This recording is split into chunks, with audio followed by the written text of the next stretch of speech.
এভাবে করে 61.5 মাইনাস 67.5 অর্থাৎ এটা হয়ে যাবে আপনার -6 এবং -6কে -6কে 6 দ্বারা ভাগ করলে হবে 0, যে কারণে 0, অতএব 0-র কারণে এখানে মাইনাসের কোনো দাম নেই। এভাবে করে আপনারা বাকিগুলো করে ফেলবেন এবং ওইগুলো প্লাসের মান আসবে।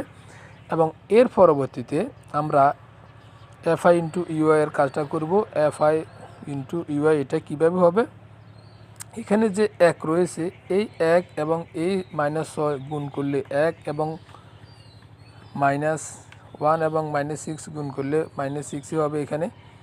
এর পরবর্তীতে 5 এবং -5 5 5 25, এখানে মাইনাস থাকবে কারণ প্লাসে মাইনাসে -3 এবং 4 3 4 12 এবং মাইনাসই থাকবে।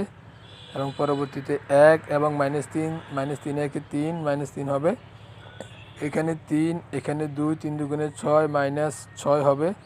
এরপরে এখানে হচ্ছে 3, এখানে হচ্ছে -1 -3 1 3, এরপরে হচ্ছে 6, এখানে হচ্ছে 0 6 0 0, এখানে 0ই হবে। এখানে 3, এখানে 1 3 এর 1 গুণ করলে 3 1 3, এরপর হচ্ছে এখানে 2, এখানে 2 2 2 গুণ করলে 4 হবে। এখানে 3, এখানে 3 3 3 9 হবে।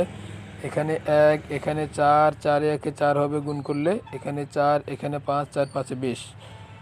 অর্থাৎ এখন যদি আমরা এই সামেশন এফআই ইন্টু ইউআই এই গণটাকে আমরা যোগ করি, মাইনাসেরগুলো যোগ করি, প্লাসেরগুলো যোগ করি, এরপরে আমরা যদি হিসাব করি আমাদের এখানে দাঁড়ায় -15, অর্থাৎ -15 মানে -15 দাঁড়ায় আমাদের এটা। এবং এনের মান হচ্ছে আমাদের 35, এনের মানটা 35 এবং এটার মান হচ্ছে। অতএব এখন আমরা যদি কোনো গাণিতিক গড় নির্ণয় করতে যাই তাহলে আমাদের গাণিতিক গড় সমান a plus summation fi into ui ভাগ n।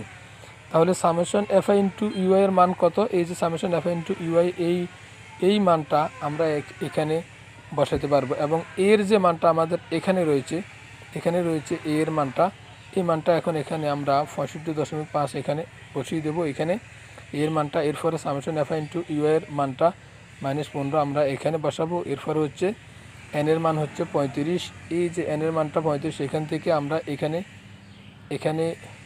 এখানে নিয়ে যাব, এখান থেকে আমরা এখানে 35টা নিয়ে যাব। এবং এস এর মান হলো আমাদের 6, কারণ আমাদের এখানে শ্রেণী ব্যবধানের গড়গুলো 6, তাই এখানে আমরা এস এর মানটা 6 আমরা বসাবো। এখন আমরা মানগুলো বসানোর পরে তাহলে আমাদের পরবর্তীতে কাজ কি থাকবে, কাজটা হচ্ছে হলো এখানে 67.5